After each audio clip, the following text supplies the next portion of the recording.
Hello guys, welcome to this tutorial. In this video, I'll be going detail on implementing the solution to partition problem using FPGA. So before moving ahead, I highly recommend you to read my article first. The link is in the description, so let's move ahead. Here, after reading this article, at the end of the article, you will find the tutorial sections, and I have included my GitHub account here, where you can find all the necessary materials to do this project. So these are all the materials that you need for the project.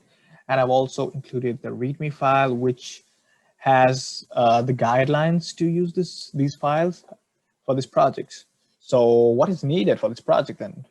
Definitely, first you need a PYNQ board from Xilinx Inc, along with a USB cable and Ethernet cable. And then you'll need Vivado design suite, and then you'll need Vivado HLS to create the IP core. And also, I have included two versions of tutorial. So one is tutorial full, which includes creation of overlay from scratch and also implementing that overlay using Python. Whereas the second tutorial, the tutorial short, it only includes implementing the overlay using Python. It doesn't include the creation of overlay. So without wasting any more time, let's move ahead. Let's open our Vivado HLS and start by creating a new project. So let's name it as check partition and store it.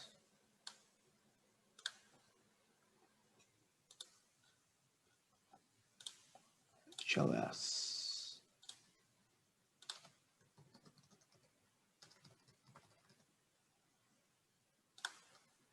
Then we have to create a new file, check partition .cpp.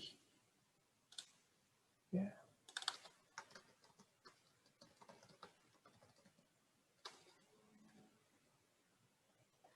And you need to select the part, which is 67C20 CLC.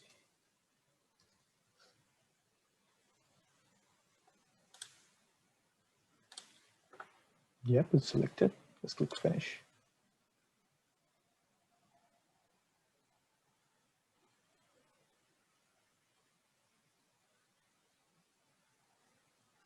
So we have our Vivado interface here.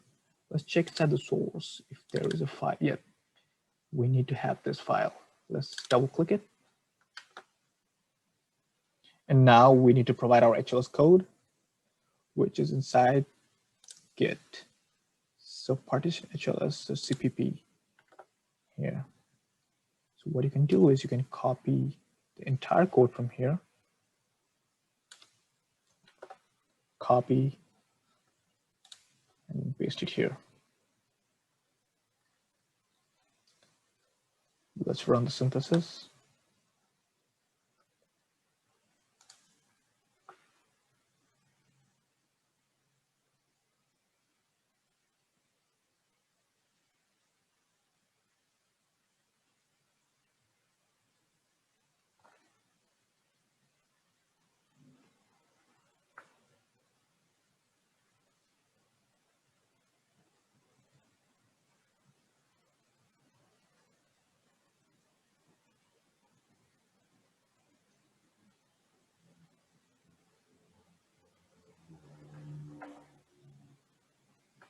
So as you can see, it is successfully completed without any errors.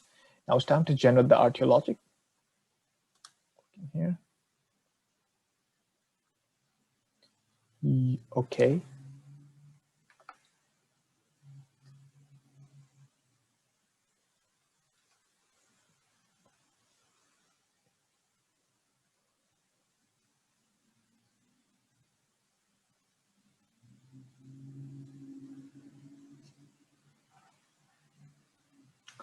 The process still going.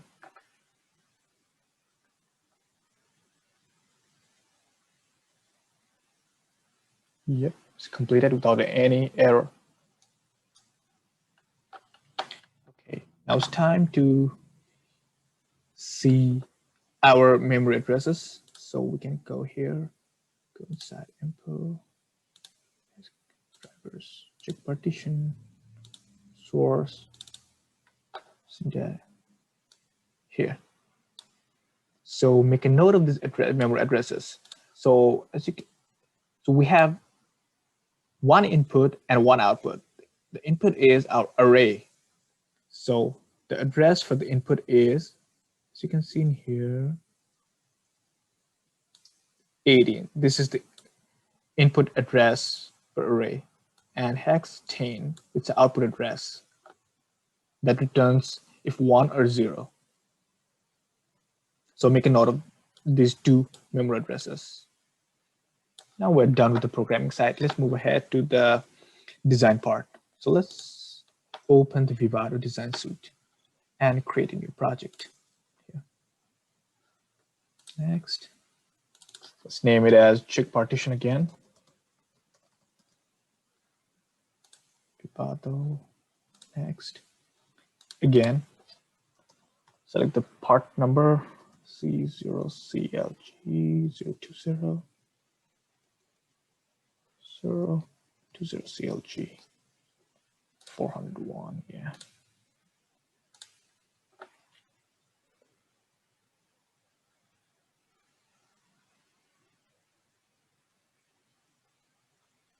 Okay.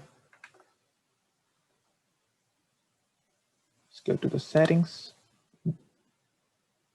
Now we just created our IP core using HLS. Now what we're doing now is we're importing that IP here.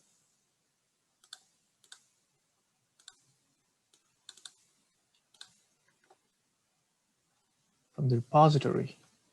So we need to locate where we saved our previous project. I saved it inside my Vivado HLS. So there it is. Select. There you go. I found it. Click it. Okay. Apply. Okay. Now we've successfully imported the IP core that we created using HLS. Now it's time to create the block design. Create block design. Let's name it a check partition.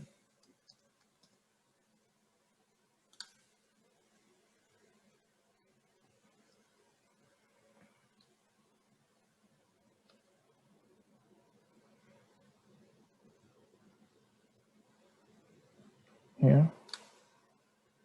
Now, let's just import those IP cores. Name is check partition. Okay, there it is. It's here. And the other thing we need is Zinc processing system.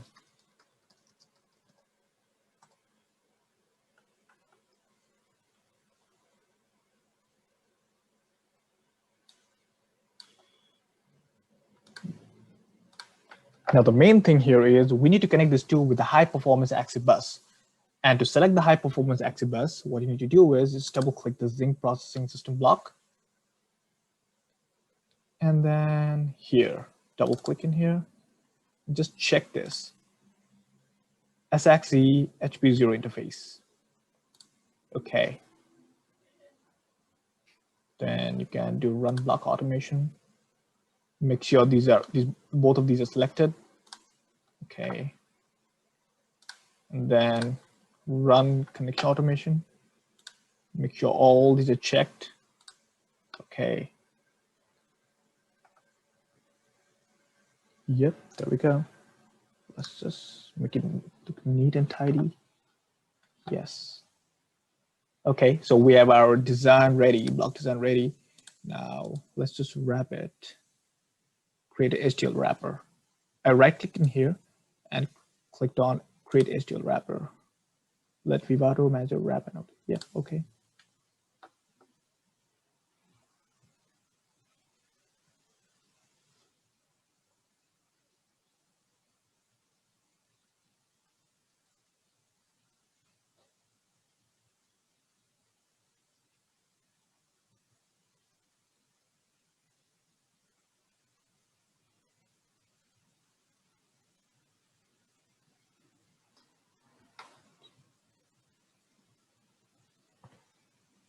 Still going.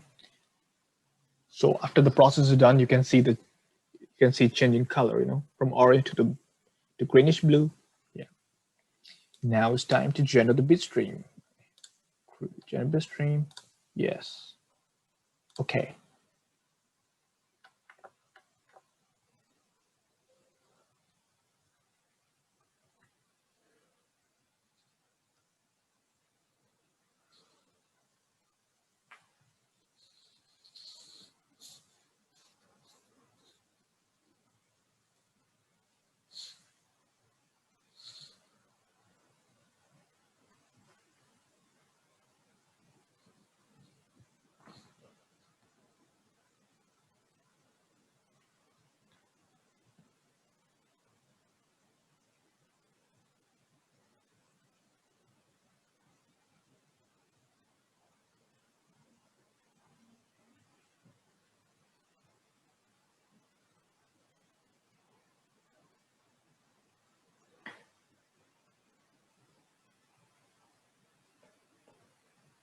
Usually generating bit stream takes a couple of minutes.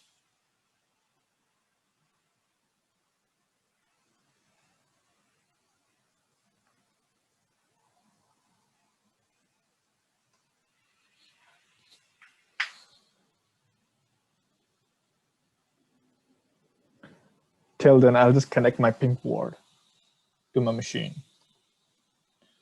So you connect a USB to power the PYNQ board, and you connect the Ethernet cable, and you turn on the board. A bit stream has been successfully completed. So click OK.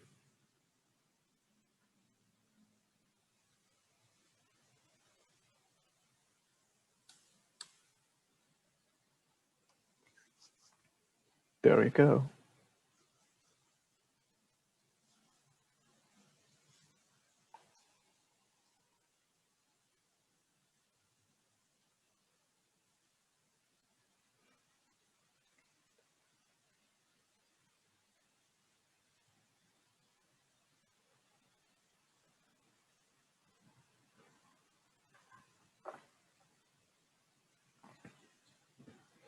Okay, it's done now. So now we're mainly interested in two files. So one is .bit file, and the second one is .hwh file. And let's navigate to the project folder. Should be inside Viva though. Okay, there it is. And you can find a bit file inside. Should be inside runs, and impl1. Here it is. So let's copy this and paste it in a desktop for the time being.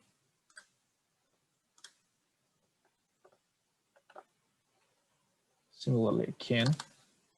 Now let's go back here and let's go inside the partition.hw. Sorry, not this one. Should be inside srcs. Sources, bd, partition, HW handoff. This is the HWS file. Let's copy this and paste it in the desktop as well. So we have two of these files. Let's name the bit file as partition, check partition .bit. Okay, so these are the two files that we are mostly focused on, and we have these files ready. So we have to connect the PYNQ board to the system by now. And let's navigate to the board through Ethernet. So PYNQ, okay, there you have. And let's go inside the Jupyter Notebook folder, and let's paste this folder here, those files here. Copy, paste it here. Okay. And now let's go inside the PYNQ board remotely through this IP 192.168.2.99. It might vary in your case. So as you can see, inside the Jupyter Notebook, we have these two files here, check partition.bit, check partition.hwh. Now we have our overlay ready. Now let's implement this overlay. So let's create a new Python file. There we go. Let's open to the Git again.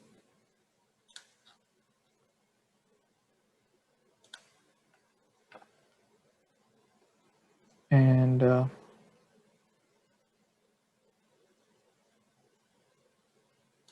There it is. So here, let's copy this first cell,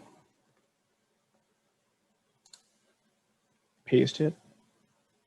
So I have the exactly same name. This name should match. And let me just try one thing. Let's just do this and hit Control or Enter, Control plus Enter.